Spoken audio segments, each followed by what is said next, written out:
بسم اللہ الرحمن الرحیم۔ السلام علیکم۔ غامدی صاحب کے ساتھ سوال و جواب کے سلسلے کو لے کر حاضر خدمت ہے۔ ہماری کوشش ہوتی ہے کہ اس نشست میں غامدی صاحب کا جو کچھ علم سامنے آتا رہتا ہے، ان کی تحریریں، ان کی تقریریں، ان میں کوئی توضیح نوعیت کی چیزیں ہوں جس سے ان کے علم کو ایکسپلین کیا جا سکے، اور لوگوں کے قلوب و اذہان میں کچھ سوالات ہوں جس سے ان کی پوری بات سمجھی جا سکے، اس کو بلا تکلف ہم آپ صاحب کی خدمت میں پیش کرتے ہیں، آغاز کرتے ہیں۔ ہم سے بہت شکریہ آپ کے وقت کا۔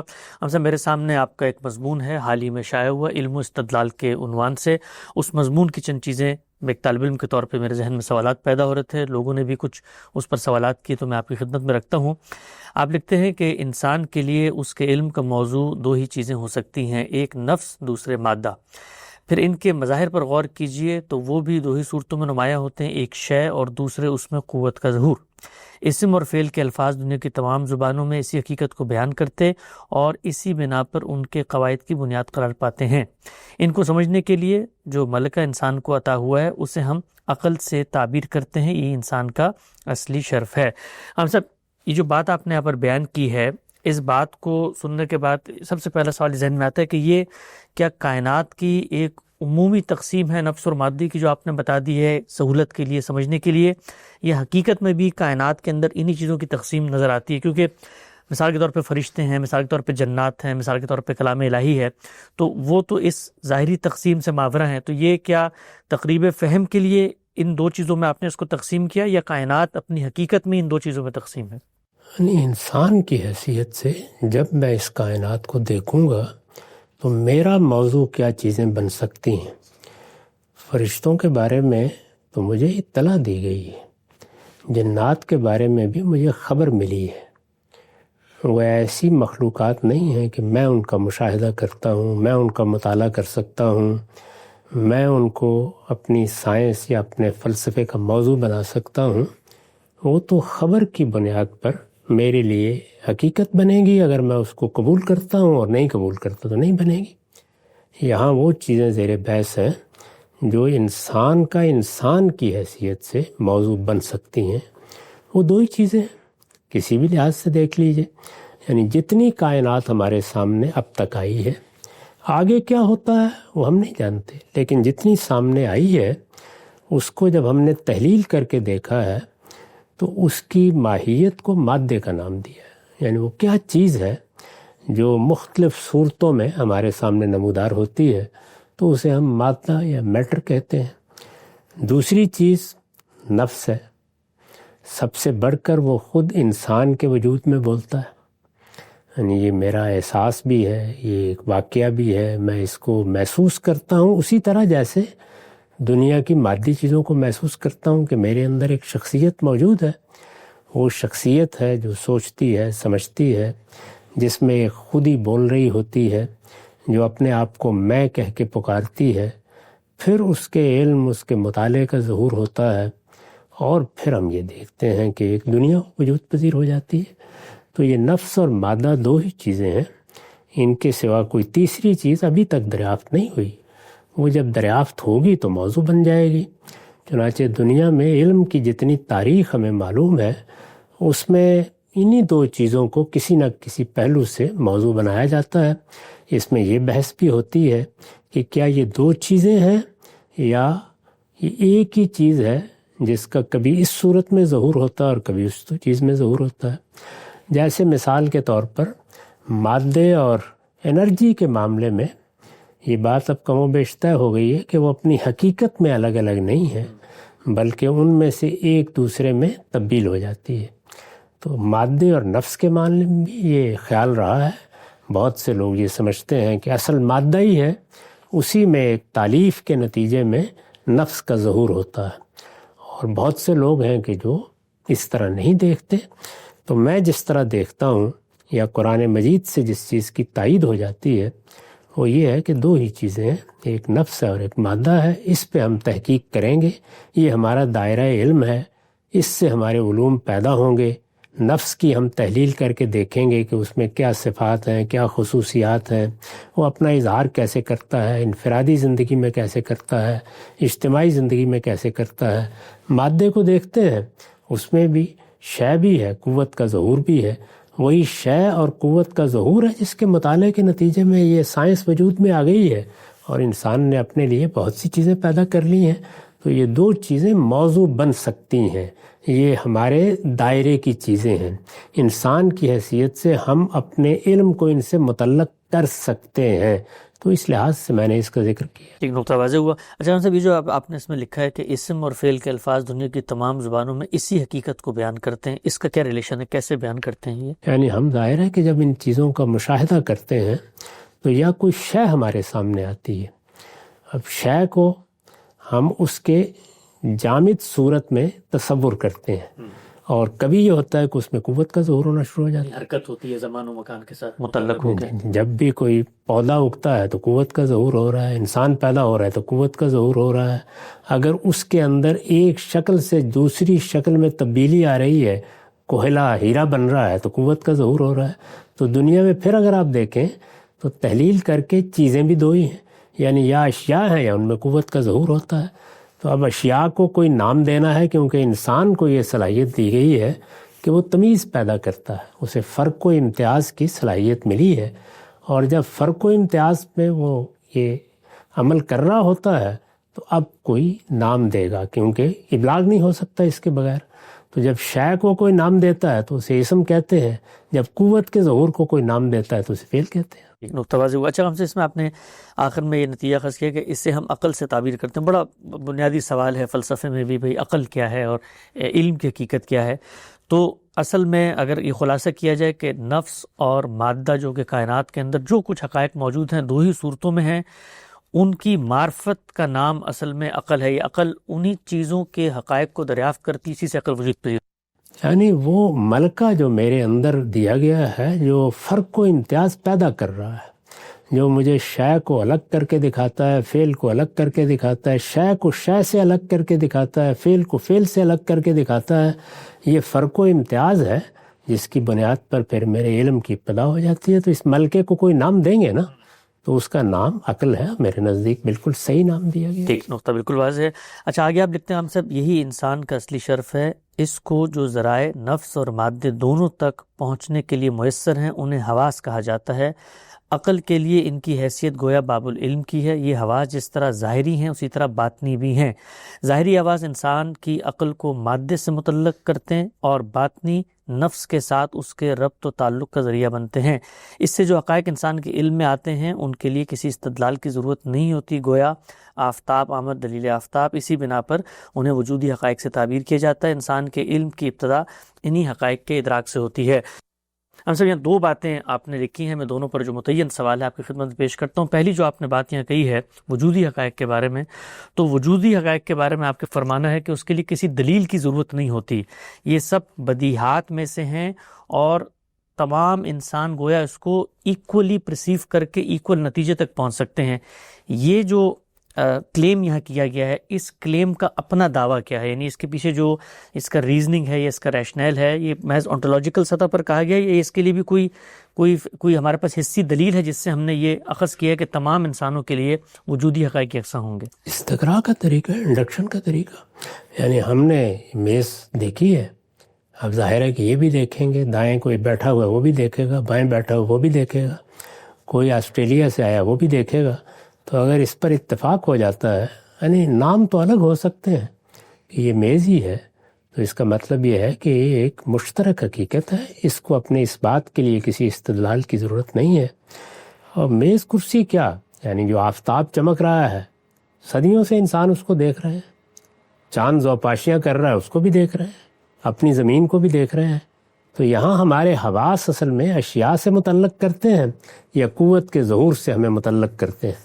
جیسے ہی متعلق کرتے ہیں تو ہم ان کے بارے میں فرق و امتیاز کے ساتھ ایک رائے قائم کرتے ہیں۔ اگر وہ تمام انسانوں کے درمیان ہر جگہ مشترک ہونا شروع ہو جاتی ہے، کوئی بھی پھر اس کا انکار نہیں کرتا، اس کے لیے کسی استدلال کی ضرورت نہیں ہوتی، اس لیے ان کو وجودی حقائق کہا جاتا ہے۔ یعنی میں ہوں، آپ جانتے ہیں کہ میں ہوں، اور میں جانتا ہوں کہ آپ ہیں، تو اس وجہ سے یہاں کوئی استدلال نہیں کرنے کی ضرورت۔ اس کو میں نے اس طرح تعبیر کیا کہ آفتاب آمد دلیل آفتاب۔ ٹھیک۔ اچھا ہم سے جو آپ نے کہا کہ عقل اضطراری علم سے استدلال کرتی ہے، تو کیا یہ استدلال عقلی بدیہیات پر مشتمل ہوتا ہے یا حصی تجربات پر، اس لیے کہ جب آپ تجربہ کریں گے تو آپ کا تجربہ ہے، میرا تجربہ ہے، آپ مجھ سے شیئر کریں گے، علم کا تبادلہ ہوگا، اس کے نتیجے میں میں استقراء کے عمل سے کچھ حقائق تک، یعنی جس وقت ہم کہتے ہیں کہ یہ تو آفتاب آمد دلیل آفتاب ہے، لیکن پھر اگلی بات ہمیں کرتے ہیں کہ یہ خود ہمیں کیسے پتہ چلا، یہ تو ہمیں استقراء سے پتہ چلا. تو یہ استقراری علم جو ہے وہ تجربے پر مبنی ہوتا ہے، یا یہ ان بلڈ کوئی اس طرح کی کوئی رسوخ پیدا کر دیا گیا کہ وہ اندر پہلے سے ہی موجود ہے؟ استقراء سے پتہ نہیں چلا، استقراء نے اس کو دنیا میں ایک متفق علیہ چیز بنا دیا ہے. ٹھیک ٹھیک ٹھیک. ہاں یعنی پتہ تو میرے باطن کو چل گیا، تو حواس نے اس کو اپنی گرفت میں لے لیا. یہ ادراک کا بیان ہے. اب یہ ادراک کیسے ہوتا ہے؟ چیزیں حواس کے سامنے آتی ہیں، وہ ظاہری حواس کے سامنے آئیں یا باطنی حواس کے. قوت کا ظہور حواس کے سامنے آتا ہے، ظاہری حواس کے سامنے آئے یا باطنی حواس کے. ظاہری حواس مادے کا مشاہدہ کرتے ہیں، باطنی حواس نفس کا مشاہدہ کرتے ہیں. میرا درد، میرا غم، میرے جذبات، میری خواہشیں، یہ سب باطنی حواس کی گرفت میں آتی ہیں. اور یہ میز، یہ کرسی، یہ آفتاب، یہ کمر، یہ ظاہری حواس کی گرفت میں آتے ہیں. جب یہ ادراک ہوتا ہے تو چونکہ انسان کو فرق و امتیاز کی صلاحیت دی گئی ہے، تو وہ شے اور شے میں فرق کرتا ہے، اور جب فرق کرنے کا عمل کرتا ہے تو اس فرق کو قائم رکھنے کے لیے انہیں نام دیتا ہے. یعنی کسی کو میز کا نام دے دیا، کسی کو کرسی کا دے دیا، کسی کو الماری کا دے دیا. تو جب وہ اس طرح سے چیزوں کو بھی اور ان میں قوت کے ظہور کو بھی نام دیتا چلا جاتا ہے، تو یہ نام دینے کے لیے جو فرق و امتیاز کی صلاحیت ہے وہ اصل میں اس کے اندر پہلے سے ودیت ہے. یعنی وہ صلاحیت اندر موجود ہے، وہ حکم لگاتی ہے. وہ کیا حکم لگاتی ہے؟ فرق و امتیاز کا حکم. یہ چوکور ہے، یہ مثلث ہے. تو جو اندر سے حکم آتا ہے وہی اصل علم ہے. باہر تو اشیاء پڑی ہوئی ہیں یا قوت کا ظہور ہو رہا ہے، تو وہ علم میرے اندر ودیت کیا گیا ہے. اسی کو ہم اضطراری علم سے تعبیر کرتے ہیں. یعنی میں اس علم میں کوئی ترمیم نہیں کر سکتا، کوئی تغیر نہیں کر سکتا. وہ حکم دیتا ہے اندر سے، اور پھر اس حکم کا شے پر اطلاق ہو جاتا ہے، فعل پر اطلاق ہو جاتا ہے. اب اس کے بعد یہ فعل میرے نزدیک اور آپ کے نزدیک، یہ شے میرے نزدیک اور آپ کے نزدیک ایک ہی نوعیت کا فرق و امتیاز رکھتی ہے. یہ استقراء سے طے ہوتا ہے. تو یہ اس کا مختلف مراحل میں صحیح ادراک ہے. تو یہ فہم و ادراک کا مرحلہ ہے. یعنی ابھی کوئی استدلال کی ضرورت نہیں پڑی. یعنی میرے اندر حکم موجود ہے، شے باہر موجود ہے. میرے اندر حکم موجود ہے، شے نفس میں موجود ہے، یا فعل نفس میں ظہور پذیر ہو رہا ہے. اب میں اس کو درد کا نام دیتا ہوں، غم کا نام دیتا ہوں. درد اور غم میں فرق کرتا ہوں تو اصل میں دیکھیں کہ نام اس فرق و امتیاز کا نتیجہ ہے، ورنہ تو فرق و امتیاز ہے. اور فرق و امتیاز حکم لگانے میں ہوتا ہے. فرق و امتیاز کا مطلب کیا ہے؟ اب میں نے چیز کو اس کے آراز کے لحاظ سے، اس کی صفات کے لحاظ سے الگ الگ کر دیا ہے. چاول کو الگ کر دیا ہے، میں نے دال کو الگ کر دیا ہے. ہر چیز کو اس کی الگ حیثیت دے دی ہے. یہ الگ حیثیت دے کے، اس کی الگ شخصیت متعین کر کے اس کو ایک نام دینے کا عمل، یہ صلاحیت ہے جو میرے اندر بدیت کر کے مجھے پیدا کیا گیا ہے. اسی کا نام انسان ہے. عقل یہی کام کرتی ہے، اور جب وہ یہ کام کرتی ہے تو فہم و ادراک کا مرحلہ پایہ تکمیل کو پہنچ جاتا ہے. یعنی اب چیزیں ہمارے ادراک میں آ گئیں، وہ ہمارا علم بن گئیں. اس کے بعد اگلا مرحلہ استدلال کا ہے. یہاں تک کسی استدلال کی ضرورت نہیں. تو بالکل واضح ہو گیا. اچھا، ہم سب اس تعبیر کی ذرا وضاحت کیجیے گا. اضطراری علم، چونکہ اضطرار عام طور پہ ہم یہ لفظ استعمال کرتے ہیں کسی مجبوری کے معنی میں، تو یہ اضطراری علم اس تعبیر کے ساتھ، اس تعریف کے ساتھ کیسے جڑتا ہے؟ یعنی میں آپ اس کا انکار نہیں کر سکتے. اضطرار کا مطلب ہے میں اس کے فیصلے کو ماننے کے لیے مجبور ہوں. یہ میرے بس میں نہیں ہے کہ میرے سامنے ایک چوکور چیز پڑی ہوئی ہے اور ایک مثلث چیز پڑی ہوئی ہے، میں اس کو ایک قرار دے دوں. یہ میرے بس ہی میں نہیں. یہ فرق و امتیاز کا حکم میرے اندر موجود ہے، میں مجبور ہوں کہ اس کو مانوں. اب مجھے صرف نام دینا ہے. وہ نام میں اردو میں دوں گا تو آپ سمجھ لیں گے، انگریزی میں دوں گا تو کوئی انگریزی جاننے والا سمجھ لے گا. لیکن اگر غور کریں گے تو ناموں کے اختلاف کے باوجود فرق و امتیاز کا حکم مشرق سے مغرب تک، پہلی نسلوں سے آج تک ایک ہی. اچھا ہم صاحب، یہاں تک جو بھی آپ نے بات یہاں پہ لکھی ہے، اس میں اس کا مطلب یہ ہے کہ ہر وہ شخص جو خود کو انسان کہتا ہے، جس کے اندر اللہ نے عقل ودیت کی ہے، جو نفس اور مادے میں کائنات کو تقسیم کرتا ہے اور پھر اس کے بعد حکم لگاتا ہے، اور حکم لگانے کے لیے جو اضطراری علم ہے یکساں طور پر موجود ہے. گویا اس حد تک پوری کائنات کے ہر فرد میں برابری کی سطح پہ کامن پوائنٹ آف ریفرنس پایا جاتا ہے. اس وقت تک کسی مذہب کسی خارجی فلسفے کی کوئی ضرورت نہیں ہے, لیکن یہاں پر سب ایک یونیورسل پرنسپل اپروچ پہ کھڑے ہوئے ہیں. اسی کو اس طرح بیان کیا جاتا ہے کہ اس کائنات میں جو حقائق ہیں وہ حقائق ثابتہ ہیں اور ان کا علم متحقق ہے, یعنی ان کے بارے میں کسی بحث کی ضرورت نہیں ہوتی. البتہ یہ صحیح ہے کہ ایسے لوگ پیدا ہوتے رہے اور فلسفے میں پیدا ہوتے رہے ہیں جو ان کی حقیقت کا انکار کرتے ہیں, وہ ایک الگ بحث ہے. لیکن اگر آپ دیکھیں تو بالکل اسی طریقے سے ہم زندگی بسر کر رہے ہیں, یعنی ہم انسان ہیں, ہم یا نفس کا مشاہدہ کرتے ہیں یا مادے کا کرتے ہیں. نفس اور مادہ دونوں میں یا شے سامنے آتی ہے یا قوت کا ظہور سامنے آتا ہے. شے کو ہم پہلے فرق و امتیاز سے گزارتے ہیں. یہ فرق و امتیاز ہے جو ایک حکم ہے.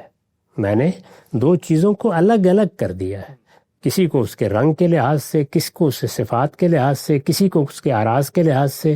یہ نیچے ہے, یہ اوپر ہے, یہ دائیں ہے, یہ بائیں ہے, یہ سفید ہے, یہ سیاہ ہے, یہ چوکور ہے, یہ مثلث ہے. یہ جتنے فرق و امتیاز کے معاملات ہیں وہ سب کے سب اصل میں جب میں زبان سے ادا کرتا ہوں تو وہ لفظ بن جاتے ہیں, ورنہ اصل میں وہ اضطراری حکم ہے جو میرے اندر موجود ہے, وہ فیصلہ ہے جو میرا باطن سنا رہا ہے, اسی پر میرا سارا علم مبنی ہے. تو اس کا تو کوئی شخص بھی انکار نہیں کرتا. انکار کرتا ہے تو مقابلت اختیار کرتا ہے, اور ضد اور مقابلت ایسی چیز ہے کہ جس سے بحث کی ضرورت نہیں ہوتی. ٹھیک, نقطہ بالکل واضح ہو گیا. اچھا آگے لکھتے ہیں ہم صاحب کہ یہ ادراک علم کس طرح بنتا ہے, اس کی وضاحت ہم اسی کتاب میں پیچھے علم کی بنیاد کے زیر عنوان کر چکے ہیں. ہم سب کو ایک اور مضمون ہے علم کی بنیاد مقامات کتاب کے اندر ہے. آپ لکھتے ہیں انسان کی عقل جب اس علم سے بہریاب ہوتی اور ان وجودی حقائق کا ادراک کر لیتی ہے تو اس سے آگے معلوم سے نامعلوم تک پہنچنے کا سفر شروع کرتی ہے. اسی کو استدلال کہا جاتا ہے. ادراک کے بعد یہ علم کا دوسرا ذریعہ ہے. یہ استدلال جب انسان کی شعوری ساخت میں موجود اضطراری علم کے حقائق کو بنا استدلال بنا کر کیا جاتا ہے تو اس کا نتیجہ بعض دوسرے حقائق کا وجوب ہے, جیسے اثر ہے تو مؤثر بھی ہے, اور فعل ہے تو فاعل بھی ہے, یا فعل میں جن صفات کا ظہور ہوا ہے وہ فاعل میں بھی لازماً ہونی چاہیے. اور جب متخیلے کی بنا پر کیا جاتا ہے تو علم کی نئی دنیاؤں کے امکانات کا دفتر کھول دیتا ہے. علم کے تمام مفروضات, خواہ وہ نفسی علوم ہوں یا سائنس یا عمرانیات, سب اسی سے پیدا ہوتے اور رد و قبول کے مراحل سے گزرتے ہیں. اچھا ہم سب ابھی تک تو بات بالکل سادگی سے چل رہی تھی کہ بھئی یہ دنیا کے اندر دو ہی چیزیں ہیں, دو ہی نوعیتوں سے آپ حقائق کو تقسیم کرتے ہیں, نفس مادہ. اضطراری علم ان پہ حکم لگاتا ہے. حکم لگانے کے بعد آپ فرماتے ہیں کہ یہ ادراک کا تو پہلا مرحلہ تھا, لیکن اب جب آپ آگے بڑھتے ہیں تو آگے بڑھنے کے بعد یہ جو وجودی حقیقتیں ہیں ان تک پہنچنے کا ایک سفر ہوتا ہے, اس کو آپ نے استدلال سے تعبیر کیا. پھر استدلال میں آپ نے تقسیم کی, اس میں آگے گفتگو کرتا ہوں جو متخیل ہے. یہاں سے بات آگے کیسے بڑھائی آپ نے, نہیں ابھی یہ جو حقیقت تھی بدیہی علم کی یہ استدلال میں کیسے ڈھلی؟ یعنی جو چیزیں ہم نے اب اشیاء مدرکہ کی حیثیت سے قبول کر لی ہیں وہ ہمارے ادراک میں آ گئی ہیں, وہ ہمارے حواس کی گرفت میں آئیں. حواس جیسے میں نے عرض کیا باب العلم ہے, ان کے ذریعے سے ہم علم کے شہر میں داخل ہوئے. ہمارے اضطراری علم نے حکم لگایا, ہم نے فرق و امتیاز پیدا کیا, چیزوں کو نام دیا, اسی طرح ان میں قوت کے ظہور کو نام دیا. اسماء بھی وجود میں آ گئے, افعال بھی وجود میں آ گئے. جب اسماء اور افعال وجود میں آ گئے تو ابلاغ شروع ہو گیا, اس سے زبانیں متنوع ہونا شروع ہو گئیں. تو یہ عمل تو ہو گیا, لیکن ہم اس پہ اکتفا نہیں کرتے.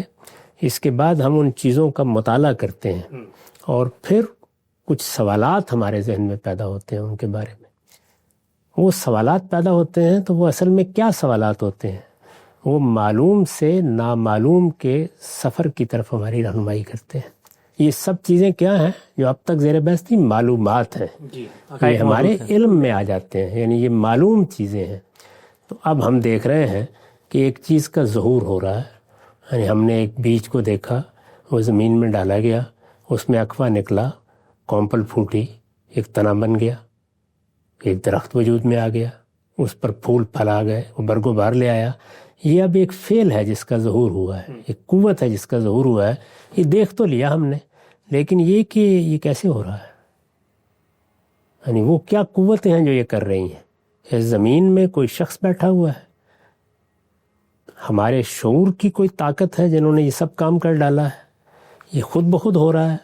تو اب یہ سوالات جب انسان کے سامنے آتے ہیں اور وہ ان سوالات کا جواب چاہتا ہے تو اس کے بعد کچھ چیزیں جو ہے وہ وجوب کے درجے میں اس کی عقل کہتی ہے کہ اب مانو.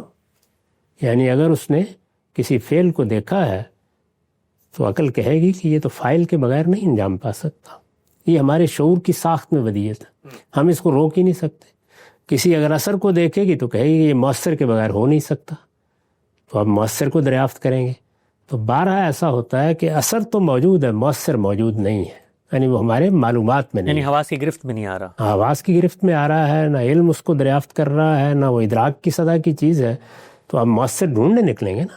عام زندگی میں تو ایسا بھی ہوتا ہے کہ فعل ہمارے سامنے یہاں صادر ہو رہا ہے اور ہمیں اس کا فاعل ایک دوسرے کمرے میں مل گیا, مل جاتا ہے ایسے ہی. ہاں, لیکن عقل سوال کرنے سے باز نہیں آئے گی. اثر ہے تو وہ مؤثر کو تلاش کرے گی, فعل ہے تو فاعل کو تلاش کرے گی, اور جیسے ہی فعل کا جائزہ لے گی اور اس میں کچھ صفات, کچھ اعراض کا ظہور ہوگا تو لازماً مانے گی کہ یہ سب صفات یا اعراض فاعل کی گرفت میں ہونے چاہیے. ہاں, یہ اسی سے صادر ہو رہے ہیں. تو یہ تین چیزیں تو وہ کسی صورت میں چھوڑ ہی نہیں سکتی, وہ مانے بغیر رہ ہی نہیں سکتی, وہ لازماً اس جانب جائے گی. اس لیے یہ وجوبی حقائق ہے, ان سے گریز نہیں ہو سکتا. لیکن انسان یہاں تک نہیں رہتا, وہ پھر ان کے بارے میں اپنے تخیل کے زور پر مفروضات قائم کرنا شروع کرتا ہے. ٹھیک, یہ ایسے ہوگا, یہ ایسے ہوگا, یہ ایسے ہوگا. تو جس وقت سائنس کا کوئی بڑا ماہر یا فلسفے کا کوئی بڑا ماہر اپنے متخیلے کی بنیاد پر یہ مفروضات قائم کرتا ہے تو یہ اصل میں کوئی بیجا عمل نہیں ہے. انہی مفروضات کے نتیجے میں علم کی نئی دنیایں پیدا ہو جاتی ہیں. سارے علم کا اگر آپ تجزیہ کریں تو وہ اسی استدلالی عمل سے ہوتا ہے. تو اسی وجہ سے اس علم کو پھر نظری یا استدلالی علم کہا جاتا ہے. یعنی یہاں ہم ریزننگ کر کے کسی جگہ تک پہنچتے ہیں, یہاں ادراک نہیں ہوتا. ہو سکتا ہے وہ چیز ہم دوسرے کمرے میں دریافت کر لیں, ہو سکتا ہے کہ وہ چیز ہمیں زمین کھود کر کہیں مل جائے, یہ ممکن ہے کہ کسی دن وہ چیز آسمان سے نازل ہو جائے, لیکن یہ کہ وہ اس وقت سامنے نہیں ہوتی. ہم اپنی عقل سے یا تو اس کے وجوب کا حکم لگا رہے ہوتے ہیں کہ یہ تو ہونی ہے, اور یا یہ ہے کہ اس امکان کا ذکر کر رہے ہوتے ہیں کہ یہ ایسے بھی ہو سکتی ہے, ایسے بھی ہو سکتی ہے. تو ایسے بھی ہو سکتی ہے, ایسے بھی ہو سکتی ہے اصل میں علم کو مہمیز دیتا ہے کہ آؤ اب دیکھتے ہیں کیسے ہو سکتی ہے. تو وہ مفروضات ہیں, یا وہ تحقیق کے نتیجے میں غلط ثابت ہو جاتے ہیں یا صحیح ثابت ہو جاتے ہیں. صحیح ثابت ہوتے ہیں تو سائنسی حقائق بن جاتے ہیں, غلط ثابت ہوتے ہیں تو رد کر دیے جاتے ہیں. لیکن عمل یہی ہے جو دنیا بھر میں جاری ہے. ٹھیک. اچھا ہم سب یہ بڑا دلچسپ, یعنی یہ جس طرح بحث آگے بڑھی ہے کہ بدیہی حقائق تو اصل میں دنیا میں موجود اشیاء اور یا قوت کہیے یا مادہ اور نفس دونوں کے اوپر حکم لگانا ہے. اگلا عمل جو ہے وہ آپ کہتے ہیں کہ وہ جو بدیہی علم آپ کو آگے اس کا ایک وجوبی ناگزیر تقاضا ہے کہ جب آپ حکم لگانے کا آغاز کریں گے تو عقل صرف وہاں پر نہیں رکے گی بلکہ اس سے پیچھے بھی جائے گی اور دیکھے گی کہ اگر مادے میں حرکت, تغیر, تبدل پیدا ہو رہا ہے تو اس کا محرک کیا ہے. تو یہ کہا جا سکتا ہے کہ یہ جو استدلالی عمل ہے یہ اصل میں استراری علم کا ناگزیر تقاضا ہے. لیکن پھر ہم صاحب آپ اگلی بات یہ کرتے ہیں کہ وہاں پر جب آپ استدلال کر رہے ہیں تو ریزننگ ہو رہی ہے وہاں پر, لیکن استدلال جب کیا جا رہا ہے تو وہ تو استراری علم کی بنیاد پہ کیا جا رہا ہے نا. تو ان دونوں کا فرق کیوں کرتے ہیں, یعنی دونوں ہی کو ہم یہ کیوں نہ کہیں کہ اصل میں ریزننگ بھی جو استراری علم ہے اسی کی بنیاد پر ہو رہی ہے. تو اس کے بنیادی مقدمات اسی طرح ہمارے شعور کی ساخت کے اندر موجود ہیں. یعنی ہمارا شعور جس طرح بنایا گیا ہے وہ یہ تقاضے پیدا کرتا ہے, لیکن یہاں ہم ادراک نہیں کرتے, باقاعدہ ریزننگ کرتے ہیں. یہ دو الگ الگ کام ہے تو ان کو الگ الگ بیان کیا جائے گا. وہاں محض ادراک کا عمل ہوتا ہے, یہاں باقاعدہ ریزننگ ہو رہی ہوتی ہے. اچھا ہم سے جو متخیلے کی آپ نے بات کی, تو یہ جو متخیلہ ہے, امیجنیشن, یہ اس کی جو ریزننگ ہے, استدلال کیا جاتا ہے, وہ فلسفے میں بالکل الگ ہوتا ہے اور ہم نے دیکھا سائنس میں بالکل الگ ہوتا ہے. اس لیے کہ سائنس کے اندر تو کچھ وجودی حقائق اور اس کے بعد کچھ ریزننگ سے کچھ نتائج نکل جاتے ہیں, ان کی بنیاد پر امیجنیشن یا تخیل کی بات فلسفے میں بالکل دوسری سطح پہ. تو یہ تو دونوں کی حیثیت بالکل مختلف ہوتی ہے. آپ نے یہاں پہ لکھا جب متخیلے کی بنا پر کیا تو علم کی نئی دنیاؤں کے امکانات کے دفتر کھل جاتے ہیں, اور خواہ وہ نفسی علوم ہو, سائنس ہو, سب کو ایک ہی جگہ پہ آپ نے رکھا. لیکن دونوں میں جو متخیلہ ہے وہ تو بالکل ہی الگ الگ نوعیتوں کا ہوتا ہے. نہیں, بالکل ایک ہی چیز ہے, وہ ایک ہی فیکلٹی ہے جو کام کر رہی ہے. یعنی آپ امکانات کو متعین کرتے ہیں. سائنس میں یہ ہے کہ ان امکانات کے لیے تجربے اور مشاہدے سے گزارنا ضروری قرار دیا جاتا ہے. پہلا عمل جو فلسفہ کرتا ہے وہی سائنس بھی کرتی ہے, اس سے مختلف ہو نہیں سکتا کسی طریقے سے بھی. یعنی کبھی ایسا بھی ہوتا ہے کہ ہم چیزوں کو تجربے سے گزار رہے ہوتے ہیں یا کچھ مشاہدات کر رہے ہوتے ہیں تو خود بخود کوئی چیز ہمارے سامنے آ جاتی ہے. وہ اتفاقات بھی ہوتے ہیں, لیکن ایک سائنسدان کے سوچنے کا طریقہ اور ایک فلسفی کے سوچنے کا طریقہ ایک ہی ہوتا ہے. سائنس فلسفے کے بطن سے پیدا ہوئی ہے، یہ کوئی الگ علم نہیں ہے. صرف یہ ہے کہ یہاں اس چیز کو لازم کر دیا گیا ہے کہ ہم متخیلے کی بنیاد پر پیدا ہونے والے امکانات کو تجربے اور مشاہدے سے گزار کر رد و قبول کا فیصلہ کریں گے. بس یہ جب آپ آگے میتھڈالوجی میں یہ تبدیلی کرتے ہیں تو سائنس وجود میں آ جاتی ہے.